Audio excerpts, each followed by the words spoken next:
The stars were dying. At least, that was how Admiral Desara Vaughn saw it as she stood on the bridge of her flagship, the VSS Eternal Vigil. Through the massive viewing window, she could see the Crimson Nebula stretching across space like a wound in the universe. It was beautiful. It was also the place where civilization would make its last stand. The Valorian Empire had ruled the galaxy for 12,000 years. They had built wonders that touched the edges of known space. They had brought peace to 40,000 star systems. They had watched younger species grow and guided them toward the light of civilization. Now, all of that was ending. Desara was old for her kind. 200 years of service had turned her blue skin pale and her silver hair white. She had fought in dozens of battles and won most of them. But this battle was different. This battle could not be won. Admiral, her second-in-command, called out. His voice was tight with fear he was trying to hide. The long-range sensors have confirmed the enemy fleet. 3,000 vessels. They will reach us in 6 hours. 3,000. Desara looked at her own fleet displayed on the tactical screen. 200 ships. 200 against 3,000. The mathematics of death were simple and cruel. The enemy was called the Kethvori. They were not like other species. They did not want territory or resources or slaves. They wanted only one thing: to consume. They were a hive mind, billions of creatures sharing one terrible hunger. Their ships were grown from living tissue and dark metal. Their soldiers were nightmares made real. For the past century, the Kethvori had swept across 3 galaxies. Empire after empire had fallen before them. Species that had existed for millions of years were now extinct. The Valorians had thought themselves safe. They had thought their technology and their fleets would protect them. They had been wrong. Send a message to Ethoria, Desara said quietly. Tell the Emperor that we will hold the line for as long as we can. Tell him to evacuate as many people as possible. The communications officer nodded and turned to his console. Desara walked to the window and looked out at the stars. Somewhere out there, evacuation ships were already fleeing. Millions of her people were running into the darkness, hoping to find some corner of the universe where the Kethvori would not follow. Most of them would fail. An hour later, the Emperor's face appeared on the main screen. Valdros III was young, barely a century old. His golden eyes were filled with a sadness that no ruler should ever have to feel. Admiral Vaughn, he said, I have received your message. I want you to know that your sacrifice will never be forgotten. The Valorian people will remember you as heroes. Desara bowed her head. Thank you, Your Majesty. We will buy you as much time as we can. I know you will. The Emperor paused. His voice broke slightly as he spoke again. I have just finished recording a message for our people. A farewell. I never thought I would have to say goodbye to an entire civilization. Perhaps some will survive, Majesty. Perhaps they will rebuild. Perhaps. The Emperor did not sound like he believed it. May the stars guide you, Admiral. May they guide us all. The screen went dark. Desara stood in silence for a long moment. Around her, her crew worked at their stations. They all knew they were going to die. None of them ran. None of them begged. They simply did their duty. She had never been more proud of them. The hours passed slowly. Desara used the time to walk through her ship, speaking to her crew, sharing meals with them, listening to their stories. A young weapons officer told her about the daughter he would never see grow up. An old engineer showed her pictures of the garden she had kept on her home world. A pilot barely out of training asked her if dying would hurt. Only for a moment, Desara told him. And then you will be free. When the enemy finally appeared, it was like watching a plague spread across the stars. The Kethvori fleet emerged from hyperspace in perfect formation. 3,000 ships, each one a twisted thing of organic matter and dark metal. They moved with the terrible unity of the hive mind, a single will controlling thousands of vessels. "All ships, defensive formation," the Tsara commanded. Her voice was calm. Her hands were steady. "We fight for every second. We fight for every soul that escapes. We fight because that is what we do." Her fleet responded with perfect discipline. 200 ships arranged themselves into a wall of metal and energy. Weapons charged. Shields activated. Prayers were whispered in 100 different languages. The Kethvori began their approach. They did not bother to communicate. They never did. To them, the Valorians were simply food that had not yet been eaten. The Tsar was about to give the order to fire when her sensor officer made a strange sound. It was not fear. It was confusion. "Admiral," he said, "something is happening behind the enemy fleet." The Tsara turned to look at the tactical display. At first, she did not understand what she was seeing. A tear had opened in space itself, a swirling vortex of light and energy. It was a hyperspace corridor, but it was not like any she had ever seen. It was wild, unstable, and utterly uncharted. Then the ships began to pour through. They were small. That was the first thing the Tsara noticed. The largest of them was barely the size of a Valorian cruiser. They were also ugly, all sharp angles and brutal lines, nothing like the elegant curves of Valorian design. They looked like they had been built for one purpose only: war. There were thousands of them. They kept coming and coming, spreading out behind the Kethvori fleet like a second army appearing from nowhere. The Kethvori noticed them too. The hive mind paused, its attention divided. A portion of the swarm began to turn, orienting itself toward this new threat. "Admiral," the sensor officer said. His voice was barely a whisper. "Those ships do not match any known design. They are not in any of our databases. We have no idea who they are or where they came from." The Tsara stared at the display. Her 200 ships, 3,000 Kethvori vessels, and now this unknown fleet arriving from nowhere with numbers that seemed to grow by the second. "What in the void is that?" she whispered. No one had an answer. The universe had just become a much stranger place. The bridge of the Eternal Vigil had become very quiet. Every officer stood frozen at their station, watching the tactical display as the unknown fleet continued to grow. 2,000 ships, then 2,500. They spread across space like a dark cloud, positioning themselves directly behind the Kethvori swarm. "Analysis," the Tsara demanded. "Tell me something useful." Her tactical officer worked furiously at his console.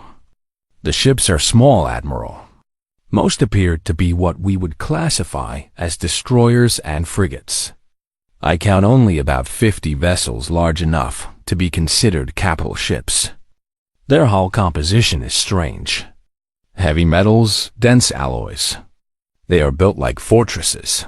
Weapons? Unknown. I am detecting what appear to be kinetic launch systems. Railguns, maybe. Also some kind of missile tubes." The officer shook his head in disbelief. "Admiral, these are primitive weapons. They use physical projectiles and explosive warheads. They should be useless against modern shields." The Tsara frowned. A fleet of thousands using weapons that belonged in a museum. It made no sense. But something told her that these strangers had not come all this way to lose. The Kethvori made their decision. The hive mind divided its forces with cold precision. 1,000 vessels continued toward the Valorian fleet. The remaining 2,000 turned to face the newcomers. In the logic of the swarm, this was simple mathematics.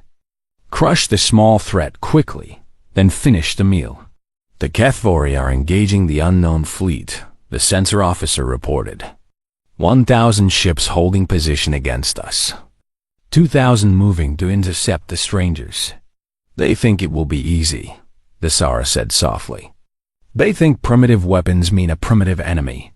The first shots came from the unknown fleet. The Tsara watched the display as thousands of small dots raced across the gap between the two forces. Missiles. Thousands upon thousands of missiles, launched in a coordinated wave that darkened the sensors. The Kethvari responded, as they always did. Point defense systems activated. Bioorganic turrets sprayed acid and plasma into the void, destroying hundreds of missiles before they could reach their targets. The hive mind calculated a 97% interception rate. Acceptable losses, but the missiles kept coming. Wave after wave, an endless storm of metal and fire. And then the Tsara saw something that made her blood run cold. The missiles that got through were not bouncing off the Kethvari shields. They were punching straight through them. How is that possible? Her tactical officer gasped. Those are just nuclear warheads. Simple fission weapons. They should not be able to penetrate bioorganic armor. The Tsara watched as a Kethvari cruiser broke apart under the assault. Then another. Then 3 more. The unknown fleet was not just fighting the swarm. They were tearing it to pieces. The warheads, she said slowly, understanding coming to her. Look at the yield. They are not using normal nuclear weapons. They have found a way to enhance the explosive force. And the missiles themselves are moving too fast. Much too fast. The unknown fleet closed the distance with terrifying speed. Their ships moved in perfect coordination, each vessel knowing exactly where it needed to be. But it was not the coordination of a hive mind. It was something else. Something more flexible, more adaptive, that the Kethvari tried to adjust. The swarm changed its formation, attempting to surround the smaller fleet. But the strangers seemed to know what they would do before they did it. They split into smaller groups, hitting the swarm from multiple angles, never staying in one place long enough to be trapped. 90 minutes. That was all it took. In 90 minutes, 1,000 Kethvari ships had been reduced to burning wreckage. The unknown fleet had lost perhaps 200 vessels. And here was the thing that frightened the Tsara most of all. The losses did not slow them down. If anything, they seemed to fight harder. Admiral, a young voice called out. It was the junior analyst, a woman barely 50 years old. Her hands were shaking as she worked at her console. I found something. In the deep archives. A match for those ship designs. Show me. The analyst transferred her findings to the main screen. The Tsara saw images of ships that looked similar to the ones fighting the Kethvari. Not identical, but close enough. The designs were old. Very old. 8,000 years ago, the analyst said. The Valorian Empire discovered a species on the outer rim. They called themselves humans. They came from a small yellow star in an unremarkable corner of the galaxy. I've never heard of them, the Tsara said. No one has, Admiral. That is because the Empire quarantined them. The records say they were too primitive for uplift. But that was not the real reason. The analyst swallowed hard. The real reason was that they were considered too violent, too dangerous. The Empire decided it was better to seal them away than to let them join the galactic community. The Tsara stared at the screen. 8,000 years. These humans had been locked away for 8,000 years, forgotten by the rest of the universe. And now they had returned. How did they get out? She asked. The quarantine field, the analyst said. It was powered by stations throughout the Empire. When the Kethvari began destroying our worlds, the field must have weakened. Eventually, it failed completely. On the tactical display, the battle continued. The Kethvari were retreating now. Actually retreating.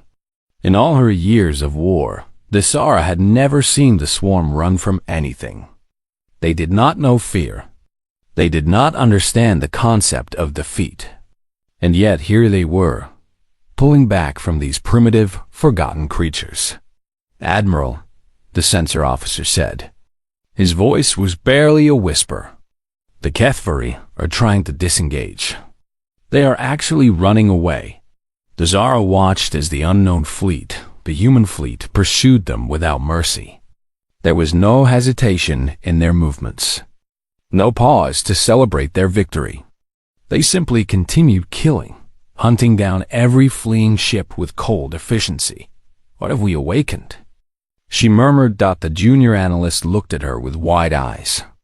"Admiral, I do not think we awakened them. I think they were always awake.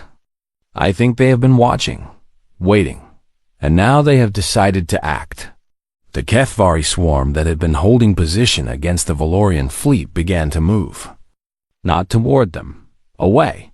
They were abandoning the attack, fleeing to join their retreating brothers.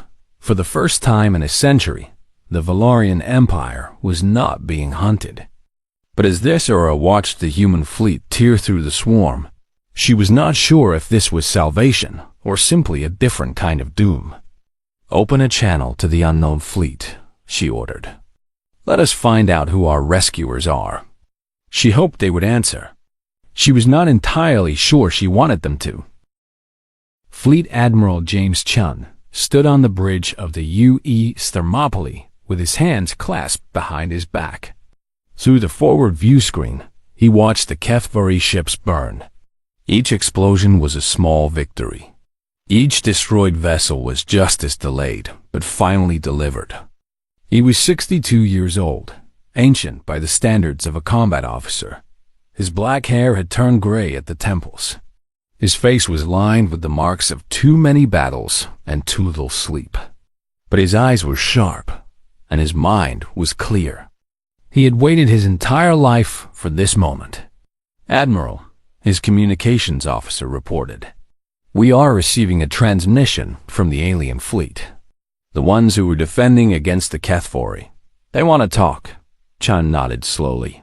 He had expected this. The Valorians. He knew all about them. Humanity had spent 8,000 years studying the galaxy through whatever signals could penetrate the quarantine field. They knew about the great empires. They knew about the ancient wars. They knew about the decision that had locked their entire species away like dangerous animals. "Let them wait," he said. "We have work to finish first." On the tactical display, his fleet continued its assault. 2,500 ships, the finest that humanity had ever built. Every vessel was a masterpiece of war. Heavy armor that could survive direct hits. Weapons designed through centuries of refinement. Crews trained from childhood for exactly this kind of combat. The Kethvari had never faced anything like them. The swarm was used to enemies who fought with elegant energy weapons and sophisticated shields. They were used to species who valued their own survival above all else. They had no experience with an enemy who used raw kinetic force and nuclear fire, who built their ships to take damage and keep fighting, who seemed almost eager to die as long as they took the enemy with them. Chun remembered the history lessons of his youth. 8,000 years ago, humanity had just begun to reach for the stars. They had built their first interstellar ships. They had made contact with the greater galaxy. And then the Valorian Empire had arrived. The Valorians had looked at humanity and seen something that frightened them. Not primitives, not savages. Something worse. They had seen a species whose entire history was written in blood. World wars, genocides, endless conflicts that stretched back to the beginning of civilization. The Valorians had decided that such a violent species could not be trusted with faster-than-light travel, could not be trusted with the secrets of the galaxy, could not be trusted at all. The quarantine field had gone up around the Sol system. Humanity had been told to stay in their corner of the universe and evolve past their violent nature. Perhaps in another few thousand years, they would be ready for the galactic community. Humanity had not taken this well. "Sir," the tactical officer said, "the Kethvari are attempting to reform their lines. They have stopped retreating, Chun studied the display. The swarm was indeed trying to regroup. The hive mind was adapting, learning from its defeats. It was pulling its ships into a tighter formation, concentrating its firepower. Good, Chun said. That makes them easier to hit. All ships, focus fire on the center of their formation. Break them apart. The human fleet responded instantly. Thousands of railgun rounds tore through space. Missile swarms darkened the sensors. The Kethvari formation shuddered under the assault, but it held. The hive mind was learning. Chun smiled grimly. Let them learn. It would not save them. For 8,000 years, humanity had been trapped in their home system. But they had not wasted that time. They had built. They had researched. They had prepared. Every generation had passed down the same message to their children. One day, the quarantine would fail. One day, humanity would return to the stars. And when that day came, they would be ready for whatever they found. The quarantine field had finally collapsed 3 years ago. Humanity had sent scouts through the gap, and those scouts had returned with terrible news. The galaxy was burning. A species called the Kethvari was consuming everything in its path. The great empires were falling. The Valorians, the same people who had locked humanity away, were facing extinction. The Human Council had debated for exactly 1 day. Then they had made their decision. Humanity would go to war. Admiral, the communications officer said again, the alien fleet is repeating their request for communication. They seem quite insistent. Chun finally turned away from the battle. Very well. Open a channel. The main screen flickered and a blue-skinned female appeared. She wore a military uniform covered in medals and insignia. Her silver hair was pulled back in a tight braid. Her eyes were the color of pale gold, and they were filled with confusion and something that might have been fear. This is Admiral the Sarah Vaughn of the Valorian Imperial Navy, she said. I wish to speak with whoever commands your fleet. Chun stepped forward. I am Fleet Admiral James Chun of the United Earth Expeditionary Fleet. I command this force. The Tsar stared at him for a long moment. You are human, the quarantined species. We were quarantined, Chun agreed. We are not anymore. How did you escape? The field was designed to last for millennia. Your empire is dying, Admiral. The stations that powered the field have been destroyed, one by one, as the Kethvari advanced. 3 years ago, the field finally fell. We have been preparing for this moment ever since. The Zara seemed to struggle with this information. You came here to help us? Chun's expression did not change. We came here to destroy the Kethvari. What happens to your empire is not our concern. The words hung in the air between them. The Zara's golden eyes widened slightly. The Kethvari have been advancing for a century, Chun continued. We have watched them consume species after species. We have watched the great powers of the galaxy fail to stop them. And we have decided that this ends now. You cannot defeat them alone, the Tsar said. They have millions of ships, billions of soldiers. They span 3 galaxies. We know. Chun smiled, but there was no warmth in it. We have been studying them for 3 years. We know their tactics, their weaknesses, their patterns. We know how they think. And we have built our entire military around one simple goal: killing them. On the tactical display, the Kethvari formation finally broke. Human ships poured through the gaps, destroying everything in their path. The swarm was collapsing, and the hive mind was screaming in confusion. Admiral Vaughn, Chun said, I suggest you keep your fleet clear of the combat zone. We would hate for any of your ships to be damaged by accident. This is our fight now. He cut the channel before she could respond. There would be time for diplomacy later. Right now, humanity had a message to deliver, and it was written in fire. All ships, Chun commanded. No survivors, no mercy. Show them what happens when you cage the wolves. The fleet surged forward, and the slaughter continued. The Kethvari Hive Admiral had never known fear. Fear was an emotion for lesser species, for the prey that the swarm consumed. The hive mind was ancient and vast, a consciousness that spanned 3 galaxies. It did not feel. It simply was. But now, watching the battle unfold through 1,000 eyes, the Hive Admiral experienced something new. Something wrong. The calculations were not working. The predictions were failing. The small enemy fleet should have been destroyed hours ago. Instead, the swarm was being torn apart. The Hive Admiral sent a command across the neural network. Reinforcements.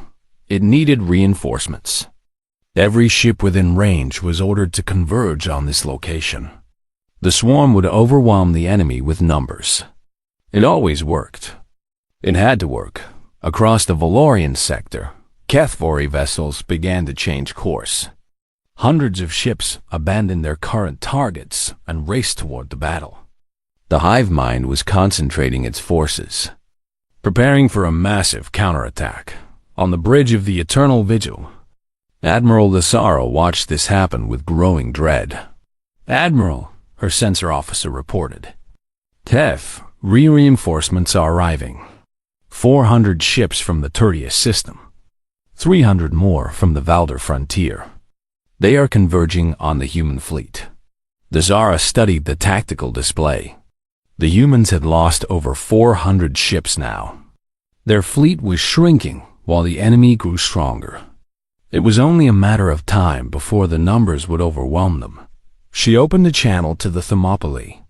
Admiral Chun appeared on the screen, looking exactly as calm as he had before. "Admiral Chun," she said urgently. Reinforcements are arriving. You need to withdraw before you are surrounded." Chun glanced at something off-screen. "We are aware of the reinforcements, Admiral Vaughn. Thank you for your concern. You cannot fight them all. There are too many, are there?" Chun smiled. "Watch." The screen shifted to show a tactical view of the sector. The Zara saw the Kethvari reinforcements racing toward the battle. She saw the human fleet, still fighting, still killing. And then she saw something that made her heart stop. New contacts were appearing on the display. Not from one location. From a dozen different points across the sector. More human ships. Thousands more. "You did not think we would send just one fleet, did you?" Chun asked. "We've been planning this for 3 years. We have positioned forces across this entire region. Every approach, every escape route, every possible reinforcement path. We have them covered." The Zara watched as the new human fleets emerged from hidden positions. They were not rushing to help their comrades. They were positioning themselves to intercept the Kethvari reinforcements. The swarm was not converging on a weakened enemy. It was flying into a trap. On the throne world of Ethoria, Emperor Valdrus III watched the same images through a quantum link. His advisors stood around him in stunned silence. None of them had ever seen anything like this. "How many ships do they have?" One advisor whispered that the Emperor did not answer. He was too busy counting. 12 separate fleets. At least 20,000 vessels in total. The humans had not come to help the Valorian Empire. They had come to fight a war, and they had brought enough firepower to do it properly. "They planned this," the Emperor said slowly. "They watched the Kethvari advance for years. They studied their patterns. They knew exactly where the swarm would send reinforcements from, and they positioned their forces accordingly." "But Majesty," another advisor said, "if they have had this capability for 3 years, why did they wait until now? They could have helped us much sooner." The Emperor looked at his advisor with sad eyes. "Because they wanted us to weaken each other first. The Kethvari have spent a century building their forces by consuming other species. We have spent a century bleeding ourselves dry trying to stop them. Now both sides are exhausted, and the humans arrive at full strength. The truth of it settled over the room like a cold wind. The humans had not come as saviors. They had come as opportunists. They had waited for the perfect moment to strike, when their enemies were at their weakest and their intervention would have maximum effect. Back at the battle, the trap was closing. The Kethvari reinforcements found themselves under attack from multiple directions. Human destroyers cut off their retreat paths. Human cruisers hammered their formations. Human fighters swarmed through the gaps, targeting command vessels and neural nodes. The Hive Admiral tried to adapt. It ordered its ships to scatter, to break into small groups that could escape the trap. But the humans had anticipated this too. Their fleets were flexible, breaking apart and reforming to pursue every fleeing group. There was no escape, thought something unprecedented happened. The Kethvari Hive Queen, commanding from her throne ship 1,000 light years away, felt the deaths of millions of her children. The neural network screamed with pain and confusion. For the first time in her ancient existence, she considered the unthinkable. She opened a communication channel. "Beings of the unknown fleet," she transmitted. "I am the Queen of the Kethvari. I wish to negotiate." Admiral Chun received the message on the Thermopylae. He read it once, then read it again. Around him, his officers waited in silence. "She wants to negotiate," Chen said. His voice was flat. "She has spent a century eating her way across 3 galaxies, and now she wants to negotiate." "Sir," his communications officer said carefully, "perhaps we should hear what she has to say. If we can end this war without more bloodshed." "More bloodshed?" Chun turned to face his officer. "Tell me, Lieutenant, how many species have the Kethvari consumed? How many civilizations have they erased from existence? How many billions of sentient beings have died screaming in their biomass vats?" The lieutenant had no answer. Chun opened a response channel. His message was broadcast across every frequency, heard by every species in the sector. To the Kethvari Hive Queen, "You do not get to negotiate. You do not get to bargain. You spent 1,000 years consuming innocent species. Now you face one that consumes back. There will be no peace. There will be no mercy. There will only be extinction." He closed the channel. "All fleets," he commanded, "continue the assault. I want every Kethvari ship in this sector destroyed by morning."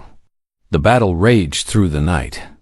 By dawn, 3,000 Kethvari ships had been reduced to debris. The swarm was broken, scattered, fleeing in every direction. Human losses totaled 847 vessels. Heavy losses by any normal standard. But the humans did not consider them heavy. They considered them acceptable. Admiral Dasara requested another meeting with Chun. This time, she did not warn him about reinforcements. She had only one question. What happens now? Chun looked at her through the screen.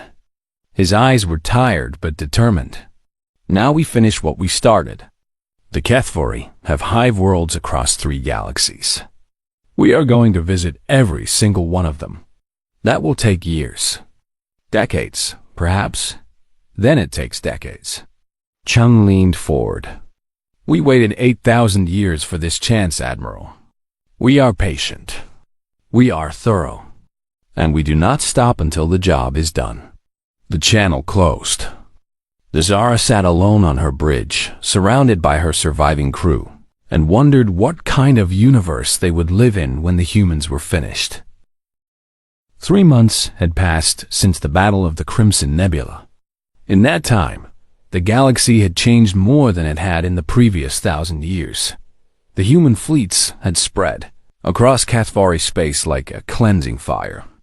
World after world fell silent.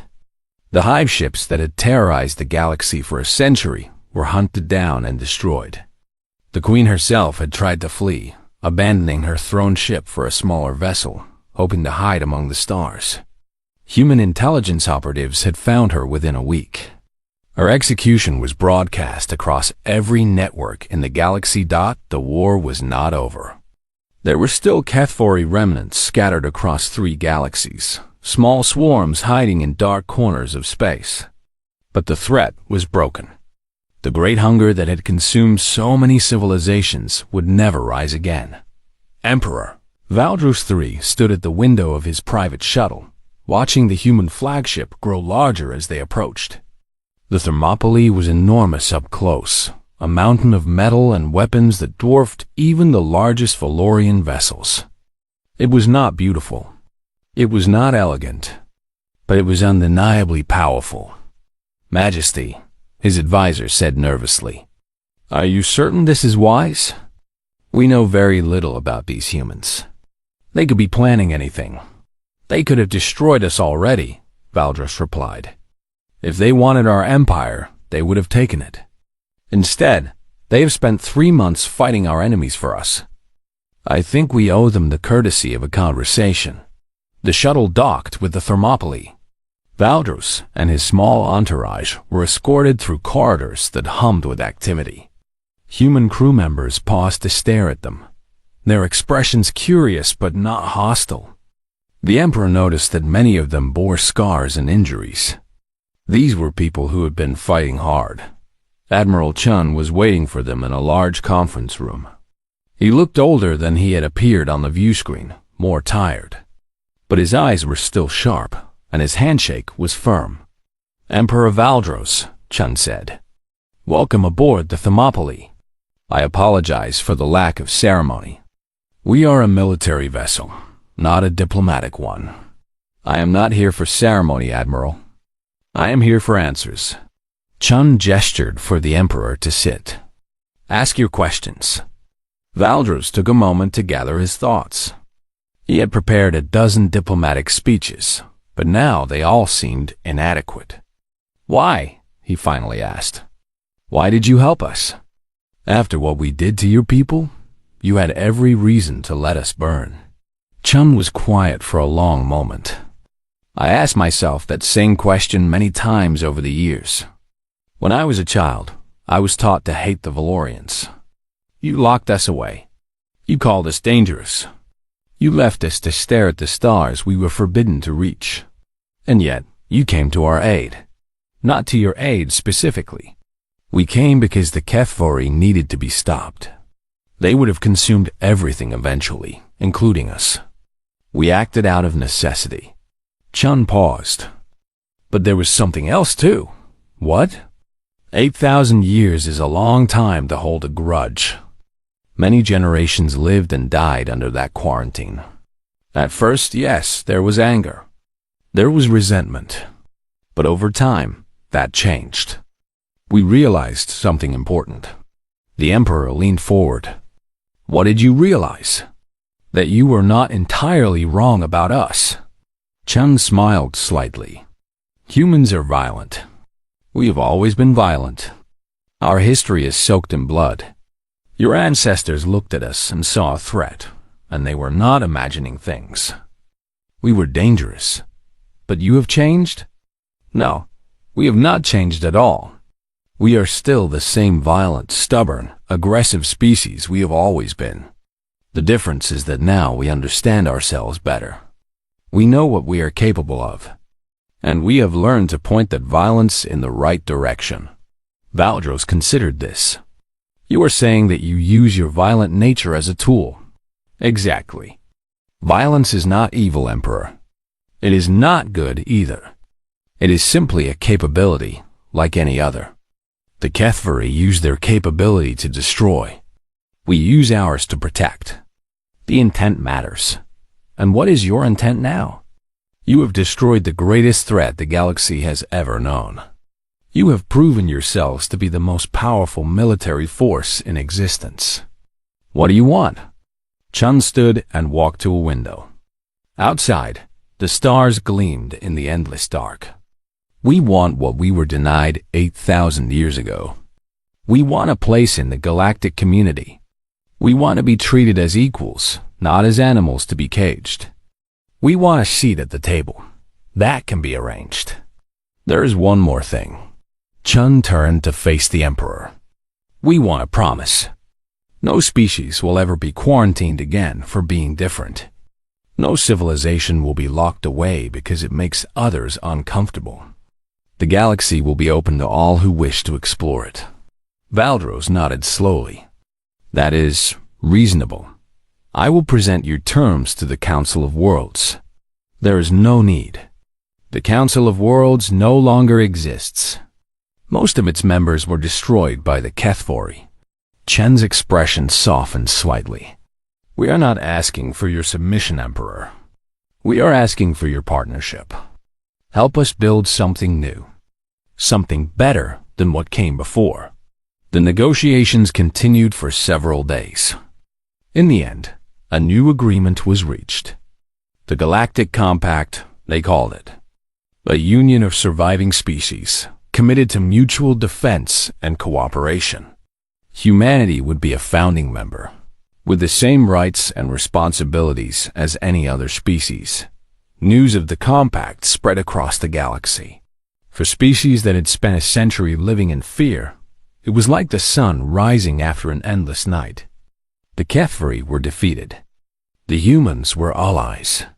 The future, for the first time in generations, held hope. 1 week after the compact was signed, Admiral the Saravan visited a human memorial ship. It was a vessel dedicated entirely to honoring the dead. The names of every human who had fallen in the war were etched into the hull. Millions of names covering every surface. Admiral Chung walked beside her as she moved through the ship. The silence was heavy, filled with the weight of sacrifice. So many, the Sara said softly. So many lost. 847 ships at the Crimson Nebula. Another 12,000 in the campaigns that followed. Roughly 2 million personnel in total. Chun's voice was steady, but his eyes were sad. Every one of them knew they might not come back. They went anyway. The Zara stopped in front of a wall covered in names. Can I ask you something, Admiral? Of course. Why do humans fight so hard for species that rejected them? You could have stayed in your home system. You could have let the galaxy burn. No one would have blamed you. Chun was quiet for a long moment. When he spoke, his voice was softer than she had ever heard it. Because someone has to. Because when we looked up at those stars for 8,000 years, we did not see enemies. We saw neighbors who needed time to understand us. He paused. We are patient, Admiral. We have always been patient. We knew that eventually we would have the chance to prove ourselves. We knew that eventually we would be needed.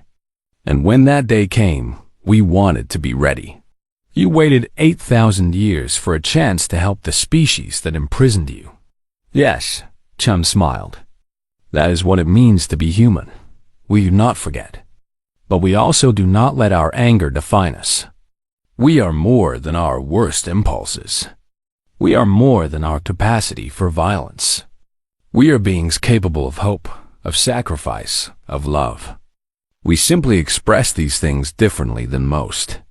The Zara looked at him with new eyes.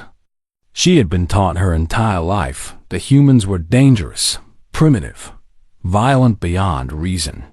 She was beginning to realize that her teachers had only seen part of the truth. What happens now? She asked. Now we rebuild.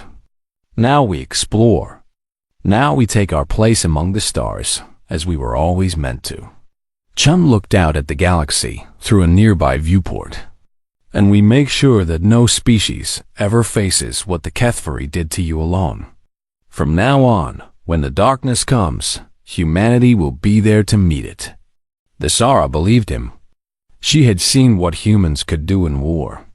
She was beginning to see what they could do in peace. Across 1,000 worlds, a new saying began to spread. It was whispered in taverns and shouted in celebrations. It was carved into monuments and taught to children. It became the defining phrase of a new era. Pray you never need the humans. But thank the stars they are there. The galaxy was no longer alone. And somehow, against all expectations, that was the most comforting thought in the universe.